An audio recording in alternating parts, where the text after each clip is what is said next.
Manipuri Lon kannaba kannabada Maheiroisingna loufam thokpa thoudang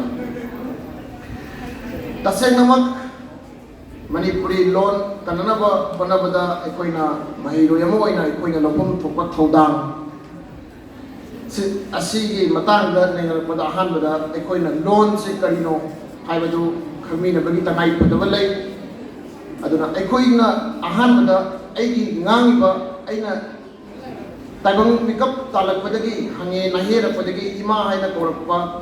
lon ima lon asigi damak chauthokchaba ngamdrim makhai aikoina lon kananabagi natraga samaj kananabagi wakhan khanbada koi khara koi nung yauna khanchan bangam loidra haibadu aina jingnajai tasengnamak aikoi khudingmakna khangna wafamduni tasengnamakki ahanbada aikoina chauthokchagadabasi lonse kananabu honadringaida hanna aikoina chauthokchagadabasi aikoigi lonsi damoktani aduga aikoigi nipan suba schedule da chananabu honabadasu tasengna Indo Tibetan sector gi lonsi gi manungda ahan boina changibasi Manipuri loni aduga Northeast India gi phomsing da ngangnariba lonsi gi manungda Assamese amadi Bengali gi hek matangda paidigi hena ngangnaba ahum suba thakta leiba lonsi aikoigi Manipuri lonsi aduna sigumlaba masagi chahi lising ani gi puari leijarakraba aigi lon aigi ima lonsi gi damak aikoina ahanbada chapok chapam thokpra chapok chapam thoi haibadu ai thamjage aduga jati amada lon gi yamna maruiba lei jati amagi masak takpada khunai amagi kamlup amagi purup amagi masak takpada masak lepnaba honabada jati adugi purup adugi khunai adugi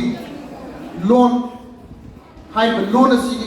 lon asi tasengnamakki masak taknaba honabagi lambida yanglen saru oiriba saruk amani aikoigi lon haibasi aduna jati amada lon gi yamna maruiba lei hai madugumladana Manipuri aikoigi maraktasu lon gi jamna maruiba lei aduni ado jeki aikoigi ningda angangsing trinausing langi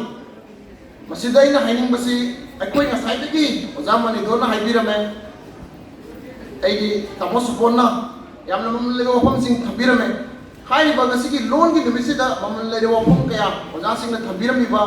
singadu aikoina mamutta na tasan bagi mamutta aikoina langduna lei masina ai thamoida ngasaidagi jingnadaba ngamde madudi aigi layoi khraba ipa ipu sinduna aigi damak tungi miron aikoigi damak thambiramliba lambi se aikoina kadai dauna panthungpham yoba ngamgadra haibase aigi jingnajai maramdi aikoida madugi aikoigi imaron ijati nuksijabgi wakanda aikoida kadai phobo leibaga haibase ai thamoida ngasaidagi wahang oina hangduna lakhibani aduna aikoi tasengnamakki yammunna taminasi ai yam tentang na tukungang lusi laibanina ai ten na lusinjanabagi tanjadu laujage Maheiroi ama oina Maheiroi khunai natraga Maheiroi ama oina masagi lon kannaba honabada achouba thoudang lei masi itihas puari nasu masigi lengnai draba sakhi oidra lei aikoina malem gi tongan wafam singda masagi mamarol majati maruina mamarol kanjanabagi tamak tongan bi hokaya hokre kudamoina Tibetan language aikoigi Chinese da China da Tibet ki language asi Tibetan language asi aikoigi maru phongna loisanaba masi Tibetan language koigi erosion naina lei masi concept si honarapa matamda Tibet satra Maheiroisingna Maheiroi lising kaya na chongthoktana masagi maron kananaba honabada lawkiba thoudang tawpham thokte warina sakini 1952 da akoigi Bangladesh na maning tamleiba oidringai East Pakistan ki manungda loilam Pakistan ki loilam makhada leiba ama oina akoigi Bengali maron mamalon adubu akoigi recognize oiba official language ohenbiu haiba yadaba lon adubu namthanaba hotnaba होनरप मतंगदा Dhaka university की छात्र Maheiroisingna चोंथोक्तुना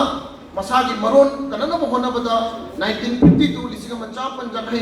February तांग कुनगा माथोइदा चखिब protest मदुगी protest तुगी अखोगी क्लाइमेक्स हाइबा तारे अदुना Maheiroi कया अखोगी पुलिस की नोंमई गुलीदा इखेंग तादुना थवाइदा पोथा कखिबा नमेदा दुबो 1999 की 1999 द यूनेस्को ना इंटरनेशनल मदर लैंग्वेज डे काइना अखोगी रिकॉग्नाइज तौबिदना ngasi मालेम सिन मतुंगना मालेम की लोन ममा लोन की नुमित हाइदना अखोई खुदिमंगना पालन तौबिदरिबनि मसिमंगना इतिहास की खुदमनी मदुदी Maheiroi अमोइना अखोई खुदिमंगना अईगी इमालोन की गुगल तौबा इमालोन को कनबाय ngasi अखोई तंगाई फद्रबा फंडामेंटल ड्यूटी अखोई तौफम थोप ड्यूटी दुनी मरमदी ngasi की Maheiroi खुनाइना हयेंगी तुंगी युम्बुरेमनी अखोई स्टूडेंट एक्टिविज्म दा हाइनबले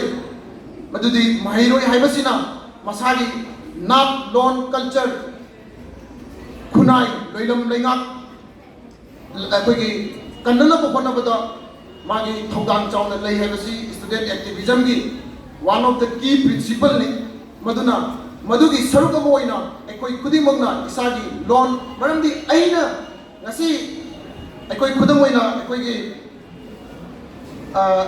अखोई लोन से फरे वारी दो अदुगी मतंग दो मई नाकंदा वयनो थासादगे अखोई Manipuri Lon अने ngасai जो हाइजग्रे अखोइना इसाना इसागी लोन से दमक चौथोक जगदबनी हाइबदु मरमदी अखोई लोन से ngasi थान कदा यौवे नाकल नमरोमदा मैचाकना वामै चाकन लैरगसु नाकल नमरोमदा दे अखोई लोन से दमक हराउनिंगैगी मसक खरदी लैरी मदुगी मनुंगदा अखोई लोन होजी होजी क्लासिकल लैंग्वेज की थाक चलनबा याम कन्ना इवेंट द पार्लियामेंट द बाउदा यौनादना मदुगी लेवल अमदा अखोई लोन से पुरक्रे अदुना हाइब लोन असि अखोइना लोन असि अखोइना हुजिक से मांगधरपगी मरमसिंग मनुंगदा ngасai तासो कोन पर अखोई तमसो कोन पनबिरमदा ग्लोबलाइजेशन की इंपैक्ट की अखोई लोन से मंगक्तबदि नते ngасai जो पनबिरमी जुमदा इवेंट आई कजबदा अखोई सिदा फंबिरिबा अखोई इचलिचे इचनाउ सिंसे असिगी मनुंगदा सुंसुई सोइदरा याउबिरमगदा हाइना खल्ली मदुदी अखोई लोन से हिंदी ना रिप्रेजेंट तौरपा जुमदा अखोई मसेन गांगबदा हिंदी गुंबा अदगी इंग्लिश गुंबा बेंगोली गुंबा रिप्रेजेंट तौरपा सिलचर रोंदगदी दुम तौरी अदना स्वाइदसु दुम याउबिरमनी याउसु याउरिबनी अखोइना लैरक लैकाई खुलक सिंदा खै चटपदा दुम थेंगरिबदुनी अखोइना अदना अखोई लोन से वही से मांगसिलकपा वही से मांगसिलकपा अदगी ngасai हाइबिबुदा अगांसिंदा अखोई राइम्स का ट्विंकल ट्विंकल लिटिल स्टार अदगी जोनी जोनी एस पापा गाय तौरगदी सांगांगी यामना टैलेंट लेबा गांगनी गाय खंजबा असिना ngасai की अंगांगदुदा मा पोगलपदगी ममा लोन की ममा अखोई इमा लोन से इंपोर्टेंस तु अखोई कया फंगनबा ngमद्रेबा